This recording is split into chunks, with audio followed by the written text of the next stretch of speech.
لو ما عندك كبرات أحوات بالطعم الزنبدة زينا تزرقها أب جرمن أب بيل سايتون كمدما أب فيديو تروحبوه حند إيرتراوت حفتنا ناتا كلت إداوا تقريتسن أب أوتوبان جرمن ترحيبا لتي كبابي فرانكفورت زول عادتات أبو حانت سبيتي نيليتي تقعس هلا أب تسرقيا زغرما نقرات مسرائيت نا بوليس دويلا أب تسرقيا استفالالي نبرد علو ماتشيكم مرمرا قبورو مسبولوتهم يوم بوليس لو ما عند ليتي ساعات سلستن أو مسعاتو كلت استقراتsa إيد أو تسأنيهن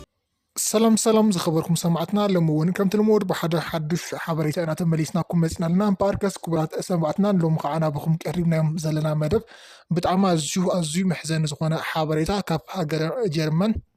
كاب كتما فرانكفورت أحد أزجو محزن زخونا حبريتا دما سمعنا لنا حنتي حفتنا إيرتا ويتي زخونت أخلتيو أصابعتي إيدا قريصو متخالي نفسا دما حيزو كم تتصوروا تمالي غازيتا جرمن حزو زوص حبريتا نيرو بزعبا أزجو دايزون إذا حفتنا إيرتا ويتون أبي الله حجخه زبل بزعبا ون حصر زبالة نتاننا بخم كنابينا كمو بتوسخ دما أبزي زحالفو خلتنا سومنات مرعى سنت أويت ميرن هايلا مس حدا سناي تسفاي زتبهاله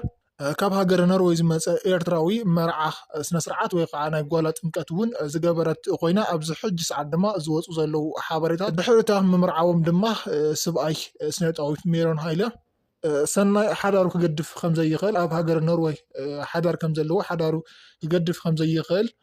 ብዙሕ ግዜ ብዛዕባ እዚ ጉዳይ እዚ ምስ ስነጣዊት ሜረን ሃይለ ይቋየቁ ከም ዝነበሩ ዝፍለጥ ኮይኑ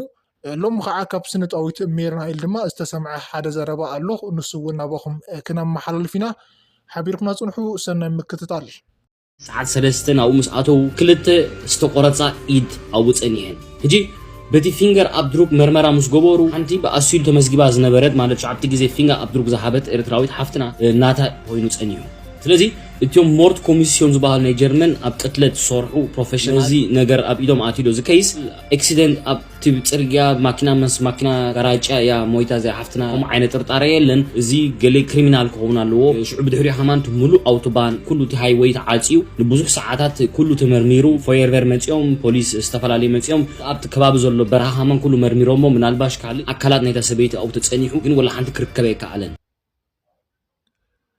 سلام بدقامي كمية صنحتها كورات سمعتنا لمقعنا بخم قريبنا يزلنا مدب حدا أزيو محزن زغونا كاب هاجر جرمن كاب كتما فرانكفورت حدا أزيو محزن زغونا حابريتا سمعنا لو مس زسدت هنا عنا أي خون نزلو بتعم أزيو زحزن بزوح انكفاث أبزخدنا يو ندا بصحة يزولو اتي علات نوفمبر 10 تشوعات استسمع دما حدا أزيو محزن زغونا حابريتا دما أبن إشتن ماكينة نحنتي إيرتراويتي عافينهم حيزهم بزح قالسن بزح عواتن يسمع نيرو دحر دما نزا إيرتراويتي زخونت حبنا دما أخلتي إيدا قوريس أما مارتون إيرتراويتي كتخون استفلتتون إيرتراويتي إيا تبهالتون بزنا إيد 10 أيو خلتو إيدا قوريسهم ناب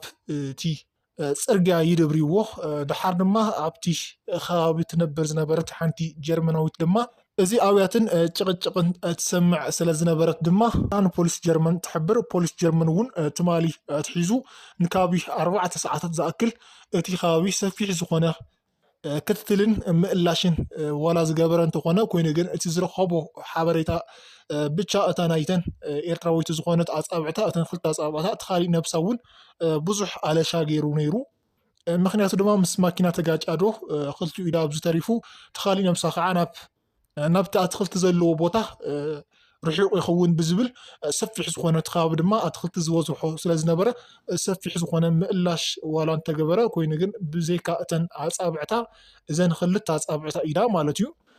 طراي كم زرخاب حبيرو نزن آدا ودما 10 أبز جبر الله ساعة دما أنا إيرتراويتش نشوعات تجزون 10 هي باز نبرت سب خوينا أترخي بازلا إذا سب زي أدما إيرتراويتي يا زبل زجلس ማንነቱ ይህዎም ዘሎ እስካብ ሕጂ እውን ፖሊስ ጀርመን ኣብ ካልኦት ተዋፊሩ ኣብ ናይ ፀጥታ ወፍርታት ተዋፊሩ ነዛ ሓፍትና እዚኣ ክልተ ኢዳ ዝተቆረፀ ሓፍትና ኣብ ምእላሽ እዩ ዘሎ ነቲ ሰላም ምኽባር እውን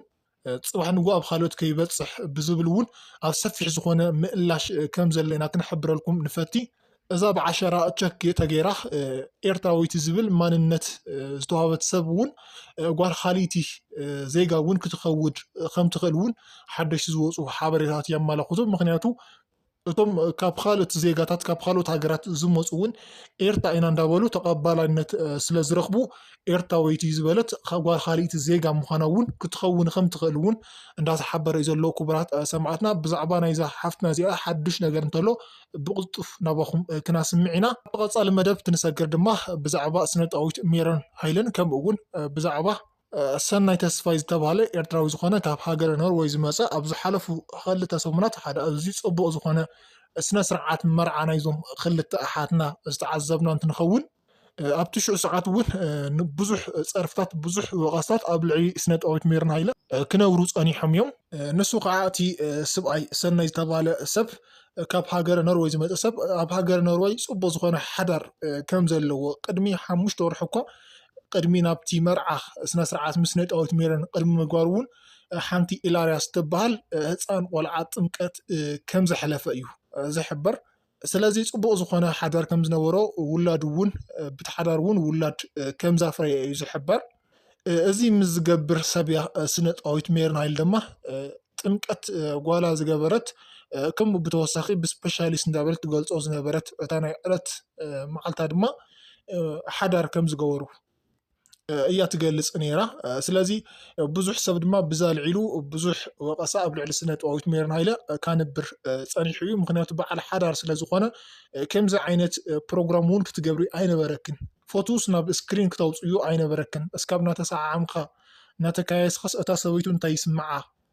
ስለዚ እቲ ስርዓት ከምኡ ክኸውን ኣይነበሮን ዝብል ብዙሕ ሰብ ኣብ ልዕሊ ስነ-ጥበባዊት ሜሮን ሃይለ ፀርፍን ወቀሳን ካንብር ፀኒሑ እዩ ኮይኑ። ሓደሽቲ ዝወፁ ሎሚ ከዓ እቲ ሓበሬታ ዝረኸብናዮ ድማ